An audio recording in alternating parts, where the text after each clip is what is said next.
伊拉奧拿接掌利物浦咧就官宣咗啦，佢適唔適合，份 CV 夠唔夠勁，又有咩隱憂呢？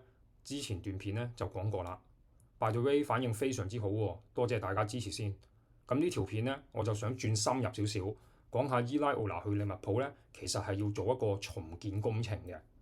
我想轉呢個問題，唔係因為我係利迷，而係我其實好中意伊拉奧拿呢個教練，所以我就想思考一下佢去利物浦究竟搞唔搞得掂。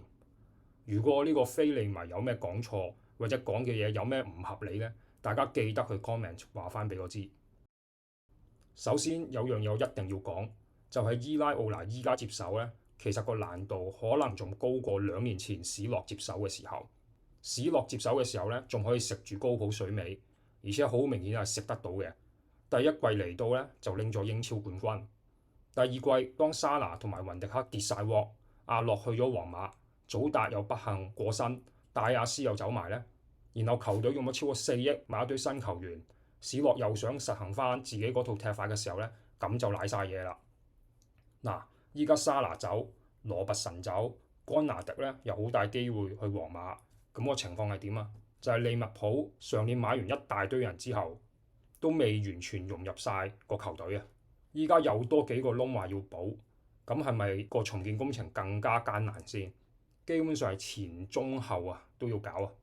前場唔使講，你要揾一個後沙拿時代嘅核心出嚟。域斯本尼咧就係個解決方法嚟嘅，但係好似上季都未完全解決到喎。咁左右兩閘其實咧都好大鑊嘅喎。咁卻基斯雖然係跟開伊拉奧拿，應該適應上冇問題嘅，但係你點都要買個人去補翻羅拔臣走咗個位啊！你唔係打算同我講卻基斯有咩3長2短嘅時候，諗住揾祖高美斯客串啩？咁後防咧又唔可以再靠雲迪克啦，佢冇可能頂得到伊拉奧拿嗰套戰術成季嘅。咁所以你真係要填干拿迪個位，亦都開始要諗下點樣接班雲迪克啦。仲有你唔好唔記得伊拉奧拿個踢法同史諾係唔同嘅喎。所以雖然之前我講過話伊拉奧拿個踢法其實係好啱利物浦，但係俾史諾搞衰咗一季之後呢，班球員可能都要啲時間先可以揾翻個信心，揾翻個狀態，同埋至少都要啲時間先可以了解同埋執行到伊拉奧拿嘅戰術啦。嗱，講到呢度，你哋有咩高見先？記得去 comment 留低。依家咧我就開始講幾樣嘢。第一，我會講下利物浦依家有咩利好因素係可以幫助到伊拉奧拿呢個咁任重道遠嘅重建工作。第二，我會講下要買咩位，點樣排輕重，有咩人係傳緊嘅依家。第三，我要講下究竟有啲咩年輕球員係有機會上位，同埋我會講下我對伊拉奧拿嘅期望。首先，我先講下利物浦依家有咩利好因素係幫到伊拉奧拿呢個重建工作。我覺得個答案係咧，利物浦依家需要嘅唔係一個最出名、最大牌、最可以即刻拎到冠軍嘅教練。咁呢樣嘢咧，如果球會明白或者接受到咧，其實咧就非常之重要嘅。咁不過好彩，利物浦球迷咧其實咧就唔係完全冇耐性嘅喎。你睇下高普嚟到第一季，聯賽成績都唔係即刻好好㗎，佢第一季都唔係嚟到即刻爭冠啦。但係球迷肯等喎，點解呢？因為大家睇到個方向係正確啊嘛。你睇到佢想點踢，你睇到嗰種壓迫感翻嚟啦，你睇到晏菲路嗰種能量翻緊嚟，最緊要係咩啊？你睇到班球員好似有翻火啊嘛。咁呢段歷史其實呢，對伊拉奧拿呢係有利嘅喎，因為球迷有呢段歷史啊，就知道要俾耐性。唔會咁快咧就叫個教練咧下台嘅，而球會亦都從呢段歷史知道咧係要俾耐性教練去重建嘅，等佢可以將自己嘅理念帶入球隊。咁當然個大前提係球員係想跟佢咁踢，亦都係要有道火，而且係俾大家見到有所謂嘅 progress。咁而伊拉奧拿最吸引人嘅地方咧，就係佢真係可以令球隊踢得出呢道火，顯示到個個性嘅喎。咁我諗利物浦球迷見到呢啲嘢個感覺都舒服啲，有咩事嘅時候批評聲都少啲啦，都唔會學好似史諾第2季嘅時候咁爭啩。另外一樣嘢我覺得可能係利好因素嘅，就係伊拉奧拿咧就唔會揸流灘嘅。佢自己嘅講過咧，佢唔中意講咩喺教一支球隊要教幾多年，佢係逐年咁睇嘅，教得 happy 咪繼續咯，咁每季咧都做到最好，所以利物浦同佢簽2年約，睇落去其實就短嘅。但係呢樣嘢咧又唔會令伊拉奧拿反感喎，因為佢自己就係中意逐年咁去睇啊嘛。另一點我覺得非常之重要，利物浦球迷當然知我想講乜啦，但係非利物浦球迷咧可能會 miss 咗嘅，就係 Richard Hughes。正所謂朝中有人好辦事啊， Richard Hughes 就係當年帶伊拉奧拿去班尼茅夫嗰位仁兄，佢絕對知道伊拉奧拿嘅能力，亦都係因為咁呢，今次呢個任命其實唔係單純利物浦老細覺得伊拉奧拿帶嘅波踢得幾好睇喎，或者睇到班尼茅夫排名唔錯啊，咁咪請佢翻嚟咯。而係利物浦內部本身就有一個熟悉伊拉奧拿嘅人，我諗 Richard Hughes 應該知道伊拉奧拿係點樣訓練嘅，點樣同球員溝通，點樣改善球員，點樣去處理有限資源嘅。咁呢樣嘢好重要啦，因為好多時請教練失敗唔係因為一個教練教得差，而係有時球會觀念同埋個理念或者哲學同個教練係唔吻合嘅，最後就搞到不歡而散啦。舉個例子好簡單，教練想要話 A， 個 Sporting Director 就買咗 B 翻嚟俾佢。教練想踢高壓嘅，球會就買個速度好慢嘅中堅翻嚟，咁最後咪一齊攬炒咯。但係如果 Richard Hughes 真係清楚伊拉奧拿需要咩嘅，咁佢就可以喺轉會市場嘅時候幫佢揾啲啱佢用嘅啱種類嘅球員翻嚟，而唔係淨係買一啲大名氣嘅人翻嚟。嗱，呢點咧其實好關鍵，因為沙拿走咗之後，你可能會諗，咪就係買一個大名氣嘅右翼，然後同球迷講嗱，買咗人㗎啦。但係伊拉奧拿需要嘅唔係最大名嘅球員，而係最啱用嘅球員，要快，要肯跑，要可以識反搶嘅，可以喺高節奏入面做到決定，可以接受做好多無球跑動嘅工作。所以 Richard Hughes 最大嘅作用就係可以更加易同伊拉奧拿直接對話，可以直接問佢邊個球員你覺得啱你使。如果真係買唔到，你有冇 Plan B 先？嗱，咩都攤開嚟講，咁我諗個關係衰嘅我個譜啦。咁至於伊拉奧拿教利物浦有咩風險，之前條片講過啦，唔再重複。有興趣自己翻去睇。不過呢度想補充多一點啊，就係今年咧世界盃年啊，利物浦咧都有唔少球員咧要去踢世界盃。咁翻到嚟有冇傷，狀態係點？呢樣嘢都唔知嘅喎。而且球員可以休息嘅時間，同埋季前準備嘅時間咧都會縮短咗，咁呢樣嘢多多少少咧都會影響到伊拉奧拿嘅準備工作嘅。好啦，依家就講下要買咩位，點樣排輕重，有咩人傳緊啦。好多時候球迷講重建就係掉一句買個右翼咯，買個中堅咯，買個防中咯，買個龍門咯。但係個重點係咩啊？唔係無限 budget 噶嘛，同埋依家今次個問題唔係咁簡單啊，因為唔係淨係少咗球員，而係少咗幾個成個系統入面最重要嘅支點啊！我哋先講沙拿，沙拿走咗之後，最大問題唔係你少咗一個右邊鋒或者右翼，而係你少咗一個每季穩定輸出嘅解決方案。足球入面咧就有啲球員非常之特別，你戰術順嘅時候，佢就幫你放大個優勢；你戰術唔順嘅時候咧，佢又幫你出嚟遮醜嘅。咁沙拿咧就係呢種球員啦。你右路 build up 唔係好順，唔緊要，你將個波掉俾沙拿。你中場創造力唔係好夠，唔緊要，叫沙拿自己帶入去。你今場踢得麻麻，攻破唔到密集，唔緊要，沙拿可能一腳世界波，一個反擊或者搏到一個12碼，咁就幫你贏翻啦。所以沙拿走咗，唔係淨係買一個翼鋒翻嚟咁簡單。咁依家傳緊話咩買迪奧文迪或者買巴高拿，或者買其他新翼鋒翻嚟，嗱，呢班人可能非常之有潛力，但係你唔可以期待一個新嘅球員即刻填翻沙拿10幾年累積出嚟嘅經驗同埋佢嗰種價值嘅。咁所以呢度咧就係伊拉奧拿第一個難題啦，佢要將利物浦嘅右路啊由沙拿一個人解決到嘅問題，變成要成隊人點樣幫佢分擔。咁呢個就係好大嘅分別啦。咁我哋再講羅拔臣啦。羅拔臣走咗，我覺得係情緒上嘅價值，可能比戰術上更加大件事。因為羅拔臣其實係高普時期利物浦一個好重要嘅象徵。佢唔係踢得最優雅，唔係最華麗，但係佢永遠肯同你去跑，肯同你去衝，肯同你去搏命啊嘛。咁以前利物浦最癲嗰幾年，你見到羅拔臣同埋阿諾兩邊閘不停推上去，成隊波咧就係咁壓，兩邊不斷揸，佢哋兩個嘅助攻數字黐孖筋噶嘛。咁如果伊拉奧拿要用攻擊性比較高嘅閘位咧，佢就一定要諗，我係咪左閘要放卻基斯，右閘要放巴特利咧？兩邊又可唔可以同時推上去咧？如果兩邊推咗上去，咁邊個中場幫你包？咁呢啲就唔係淨係買個左閘咁簡單，而係你要成個系統都要兼顧。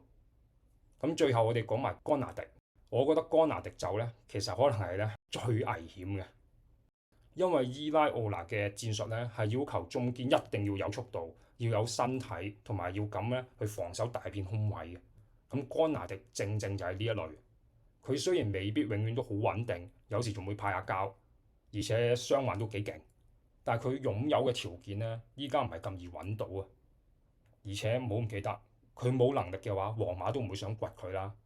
所以干拿迪走，如果唔補翻一個同類型嘅，或者有適當能力嘅中堅咧，咁利物浦高位壓迫嘅時候咧，就變得好危險啦。嗱，講咗咁多，你都見要補翻晒上面所有窿，其實我都唔知係咪一個夏季轉會窗就可以搞得掂㗎。咁所以咧，我哋就要講下 priority，即係邊個位要買先，邊個位可以遲啲買啦。其實咧，我覺得第一個要買咧係中堅，因為伊拉奧拿嘅足球係建基於高位壓迫。高位壓迫嘅最大風險係咩咧？你後面好易有一大片空位啊！如果你個中堅冇速度、冇回追能力、冇一對一嘅能力咧，前面壓迫咧，其實咧就係變自殺嘅。當你個前場搶唔到波，對手一腳打你身後咧，咁成隊咧就散啦。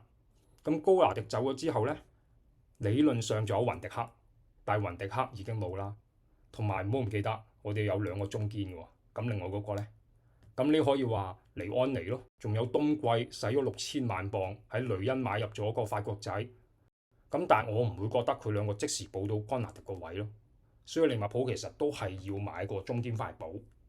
咁近排傳得比較勁嘅就係多蒙特嘅中堅舒洛達碧。咁舒洛達碧26歲，1.9米，德國嘅國腳。咁多蒙特咧就同佢續約咧去到2031年，但係有報道話咧個新約其實係有50至60M 嘅 release clause。但係憑我對干拿迪嘅有限認識咧，我會覺得佢係一個高大、速度快、有腳可以守住大片空位，同埋身體對抗力比較好嘅中堅嚟嘅。咁舒洛達碧咧就有少少唔同嘅，咁佢都係高大，但係左腳出波能力咧就比較強，敢帶波推進嘅，長傳轉邊啦、侵略性防守呢啲咧都係佢嘅強項。但係速度同一對一嘅反搶啊，或者追翻轉頭咧，就未必比得上干拿迪啦。咁其實我諗 PSG 個沙巴尼有冇得諗下咧？因為好似傳緊佢喺 PSG 唔係過得幾開心喎，而且佢有跟過伊拉奧拿噶嘛。咁第二個位我覺得要買嘅當然係右翼啦。咁呢個就唔可以唔講近排傳到好勁嘅 RB 萊比錫嘅迪奧文迪，但係好似 RB 萊比錫開到超過1億喎，1億買個19歲嘅右翼翻嚟，就算佢天分好高，你都唔可以即刻同佢講，喂，沙拿個位靠你啦，咁樣肯定會害咗個年青球員。仲要好似話迪奧文迪咧一心咧就想去 PSG 嘅，同埋唔好唔記得利物浦上年已經使咗超過4億，今年仲應唔應該或者可唔可以掉1億落去，淨係買一個球員呢？唔好唔記得我頭先講過，仲有好幾個窿要填嘅喎。咁又有傳過 PSG 嘅巴高拿，係嘅。杜伊上位之後咧，巴高拿的確係少咗上陣機會，但係唔代表 PSG 要平放俾你嘅喎。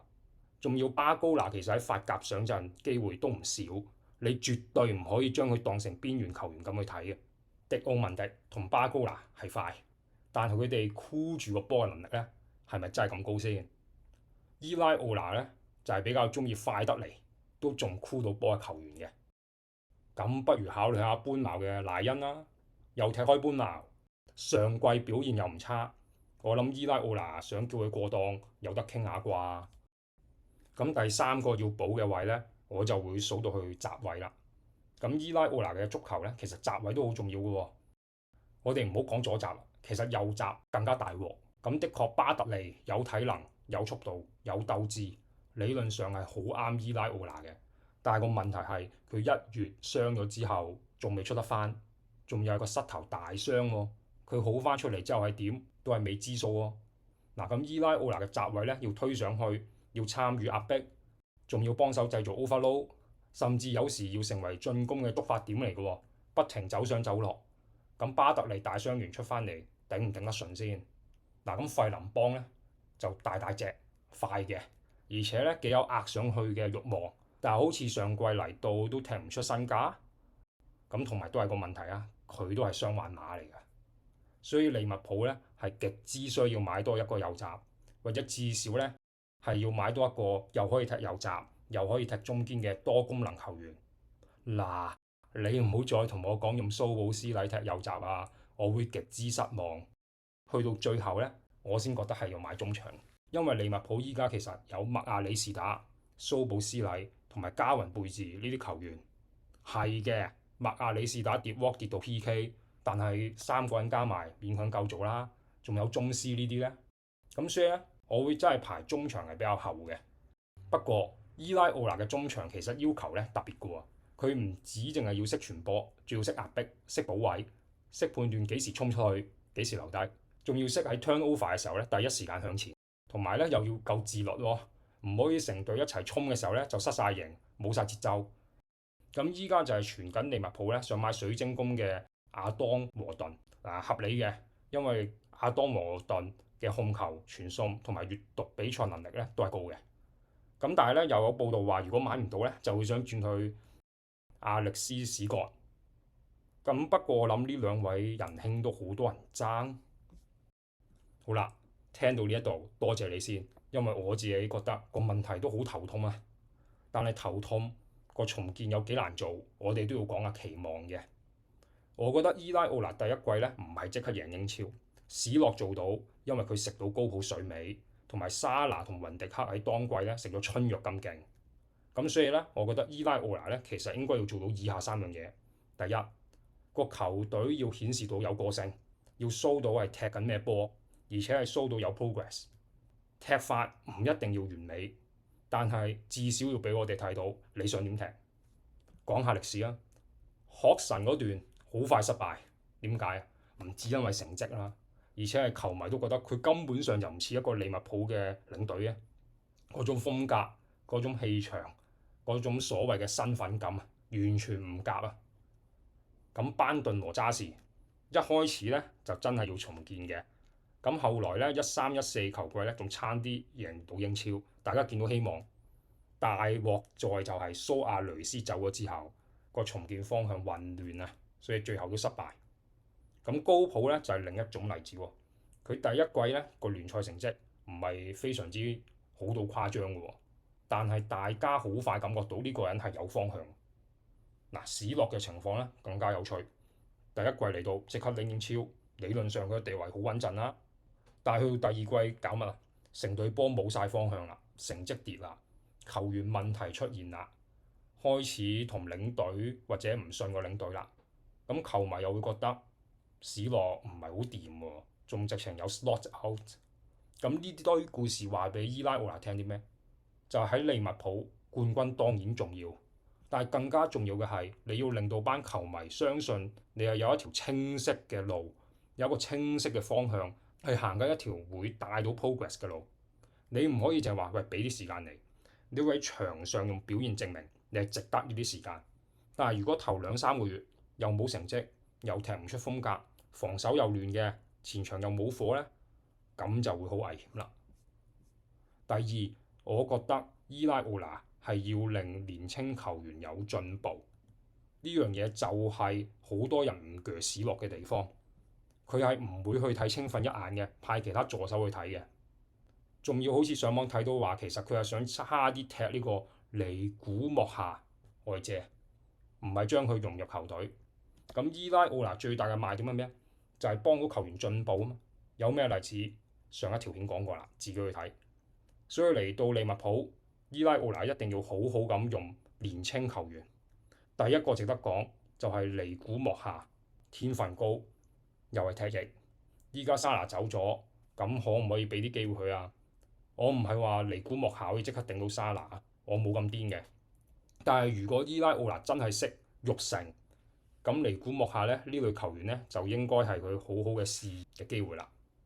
你可唔可以俾佢杯賽有啲機會出下？可唔可以俾佢喺英超踢20分鐘？可唔可以喺某啲比賽俾佢自己喺前場跑下，衝擊下對方？